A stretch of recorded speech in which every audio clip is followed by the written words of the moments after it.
بسم الله. السلام عليكم ورحمة الله وبركاته.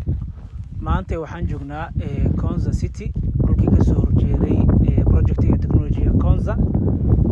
maanta waxaa la furayaa phase la dhahayo phase 13 oo ka kooban 100 iyo dhowr boos. lacagtiisa totalka ana waxay noqonaysaa 680,000. fursadda kan ka banaan wuxuu ku fiican yahay waxa waaye wuxuu exactly ka soo horjeedaa qaybtii horeeto mataqaanaa masaajidka iyo shopping centerka lahayd oo phase 4ka projectkan maanta la furaayo already yani dhankii wadada saarneed waa la qaatay oo wax ka banaan ma lahan. haddii mataqaanaa ii sheeg ilaa iyo bisha dambana waxay noqonaysaa in kulligiis la dhamaystirto.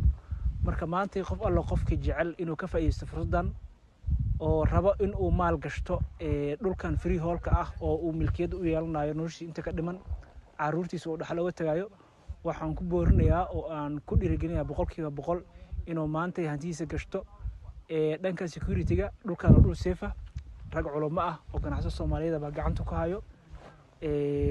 title-kii yani qofka gacanta laga saaraya mar alla markuu lacagta dhamaystiro. lacagta marka ugu horeysana lacagta deposit laga qaaday qofka waxa waaye 450. inta kale tan wuxuu bixinayaa muddo ilaa iyo 6 bilood ilaa iyo 4 bilood. waad maasantiin soo dhawaad mar labaad. Assalaamu calaykum waraxmatullaahi wabarakaatuh.